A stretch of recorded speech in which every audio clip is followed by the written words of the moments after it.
والآن مع المفاجأة ايه؟ لا مش المفاجأة الكبرى، مع افطار عائلة اسماء سامح. النهارده يا جماعه بمناسبه عيد ميلاد واحد خطاب منورنا اهم بلوجر، تقيله على الارض خفيفه على القلب، الدم احمر والقلب ابيض. النهارده هتفطر معانا بمناسبه عيد ميلاد واحد خطاب، هنتفرج مع بعض هي هتفطر ايه. يلا مع بعض، يلا مع بعض.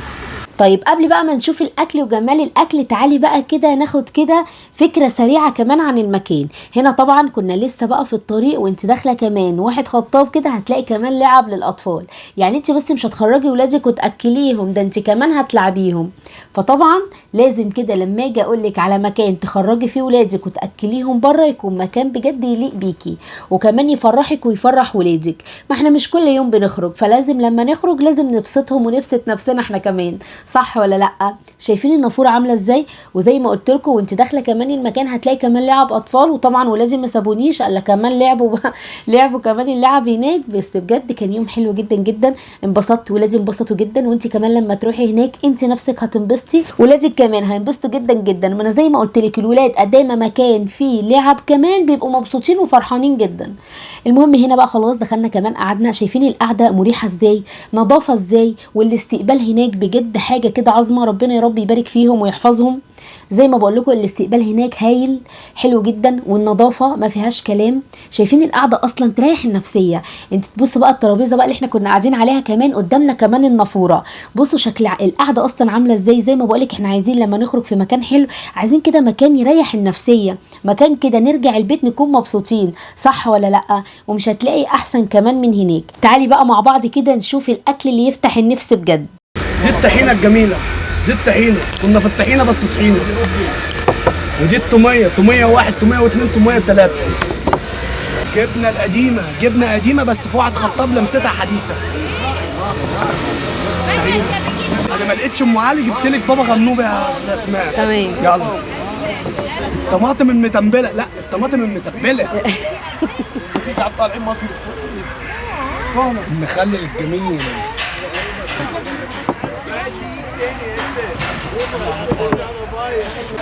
العيش بقى، لا الخبز. الايه؟ الخبز. مسك الصالحين. –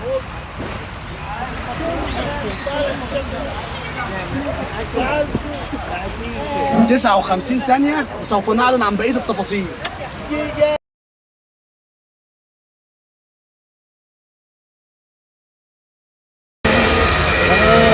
والآن مع المفاجأة ايه؟ مع المفاجأة ايه؟ مع المفاجأة مش الكبرى بقى، مع فطار عائلة اسماء سامح.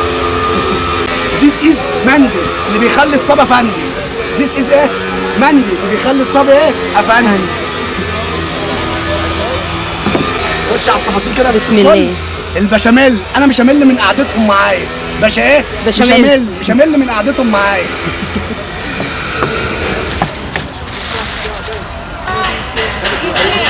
اوه البشاميل.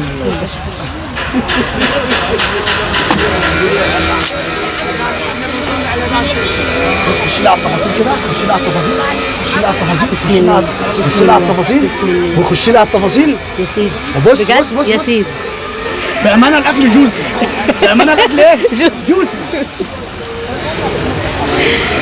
السمبوسة دي هنا؟ هنا برضه. احنا عندنا 3 أهرامات مع عائلة أسماء سامح، 5 أهرامات أهو. 59 ثانية ونعلن عن بقية التفاصيل عشان أكتر بكتير. والآن مع فطار عائلة أسماء سامح. يلا مع بعض، يلا مع بعض، يلا مع بعض. بسم الله. بص. اوه مشاوي واحد خطاب، افردها واستمتع بحلاوتها. افردها واستمتع بحلاوتها. وواحد خطاب ايه بقى؟ واحد خطاب جمع الاهل والاحباب. مستنيينكم تنورونا. كل سنه وانتم طيبين. طيب. الف هابي بيرث داي يا ست الكل. الف هابي بيرث داي.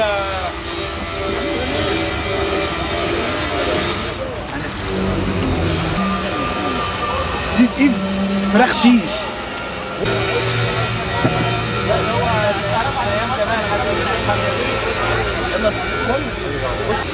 اللي يعشر الديب يحمل مخليبه، واللي يعشر الصقر ما يدير العطيبه. الديب طبع وعر وغدار مسكن في البر يريد راجل بدوي راجل حر، والصقر طبعه والليف ما يصحب غير لكتير. منورين الدنيا كلها هذا مطرحكم. ربنا يبارك. اسماء سامح المطبخ يا جماعه عايز تفكير مش دق مصامير. ايوه دعم بقى.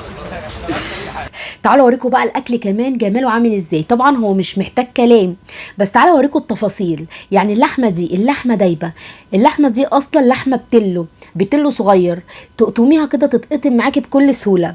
ولا كمان البشاميل كده كريمي وحلو قوي. شايفين قطعه اللحمه حلوه ازاي، اصلا شكلها يفتح النفس. ولا كمان شويه الرز الاصفر دول مع الزبيب بقى في الوش كده، شايفين جماله. وكمان الفلفل كده المشوي، وكمان السلطات ولا السمبوسه. انا مش قادره اوصف لكم جمال الاكل عامل ازاي. تعالوا اوريكم كمان بقى هنا الفراخ المشويه، وكمان الكفته. تاخدي الكفته كده تحطيها في العيش اللي زي السكر ده، وتبتدي اللي انت كمان تحطي عليها طحينه، وبالف هنا وشفا يا ست الكل. تعالى اوريكي كمان هناك بقى الفطير، حاجه تانية خالص. الفطير بقى المشلتت المورق اللي بالسمنه البلدي، حتى الفطيره كمان هتتعمل قدامك في جمال كده. يعني انت تطلبي الفطيره من هنا تتعمل كمان قصادك وانت واقفه. ايه رايكم بقى في الاجواء القمر دي؟ بصوا الفطير بقى، الست السكر دي ربنا يا رب يحفظها ويبارك فيها، عملت بقى فطيره تاكليها كده بالعسل، تاكليها بالجبنه القديمه، بالجبنه كده بالطحينه، بالعسل بالطحينه، براحتك جدا. شوفي انت بتحبي تاكلي الفطير ازاي. بس انا عايزه اقول لك بصوا الفطيره بقى بالسمنه البلدي، وزي ما قلت لكم مورقه وحلوه قوي. طبعا هي فردتها وابتدت اللي هي عملتها زي ما انتم شايفين كده، وابتدت بقى حطيتها طبعا فيها سمنه بلدي، وحطيتها بقى كمان في الصينيه ترتاح شويه. بعد ما ارتاحت طبعا فردتها، وابتدت اللي هي حطيتها في الفرن، خدت اللون الذهبي، وابتدينا اللي احنا كمان طلعناها. تطلع قصادك كده تاكليها سخنه، تتعمل قصادك وتطلع قصادك، وتاخديها وهي سخنه وتاكليها وبألف هنا وشفا عليكم. هنا بقى سابت كمان الفطير يرتاح، وابتدت كمان اللي هي تفرد فيه، وبعد كده بقى حطت كمان على وشه سمنه بلدي، وتحط بقى في الفرن. يعني كمان الفطيره المشلتته زي ما قلت لك هتتعمل كمان قصاد عينك. شايفين الجمال؟ ولا كمان من جوه مورقه وحاجه كده زي السكر، بسم الله ما شاء الله. هنا بقى كانت الفطيره دخلت الفرن، خدت لون الذهب القمر ده، وابتدت كمان الفطيره بقى طلعت كده من الفرن زي ما انتم شايفين بنفس الشكل ده. شايفين بقى بالسمنه البلدي، ولا كمان ريحتها، ولا كمان مورقه ازاي. وشايفين بقى بسم الله ما شاء الله في جمال كده بقى. وهنا كمان ابتدت بقى اللي هي كمان تغلفولي، يعني حتى التغليف بسم الله ما شاء الله. حطت ورق فويل، وابتدت كمان اللي هي حطت الفطير، وحطت كمان ورق فويل تاني عشان تفضل معاكي اكتر مده ممكنه وهي سخنه. وكده بقى اوريكم كمان الاكل وطعامته، وكمان الفطير وجماله. وبس كده؟ لا، انتوا رايحين فين؟ ده لسه كمان هنشرب شويه شاي حلوين. وبس كده؟ لا طبعا، ده احنا كمان هناكل كنافه بالمهلبيه. شايفين الجمال؟ الاكل موجود، والتحليه، وكمان الشاي، وكمان الفطير، ولعب للاطفال. يعني مكان فيه كل حاجه. خلاص كده الخروجه الجايه هتكون فين؟ هتكون عند واحد خطاب، صح كده؟ بسم الله ما شاء الله. شايفين شويه الشاي؟ حاجه كده مزاج بجد. انا قلت بقى شارككم الخروجه القمر دي عشان انت كمان تروحي واحد خطاب وتنبسطي وتفرحي ولادك جدا جدا. خرجي ولادك وفرحيهم، وربنا يا رب يخليكي كده دايما ليهم.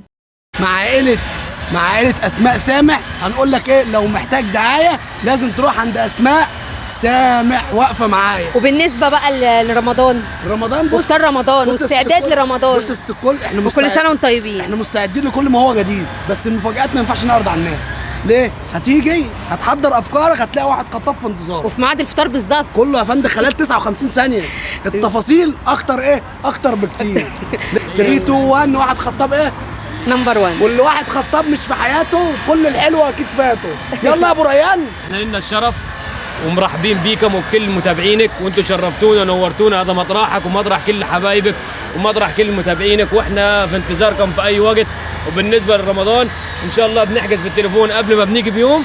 أيوة تيجي تلاقي ترابيزتك جاهزه عليها كل حاجه، اكلك، وما تشغليش دماغك باي حاجه. طب ورقم التليفون بقى؟ رقم التليفون موجود على المنيو، خش على الصفحه والمنيو هتلاقي رقم التليفون موجود على المنيو. اكتبي واحد خطاب. برضه عروضنا ما بتخلص، وفي رمضان جايين بعروض جباره بقى. مع واحد خطاب نجمع الاهل والاحباب. وبكده بقى شفتوا معايا كل التفاصيل، الاكل عامل ازاي بجد، حاجه كده اللهم بارك. وطبعا لما تكون في حاجه حلوه لازم طبعا اقول لكم عليها، صح ولا لا؟ ربنا يا رب يبارك فيكم ويحفظكم، امين يا رب العالمين، وكل سنه وانتم طيبين. اشوفكم ان شاء الله في فيديوهات تانية كتير، واسيبكم في حفظ الله ورعايته. السلام عليكم ورحمه الله وبركاته. لايك بقى وكومنت حلو منكم. باي.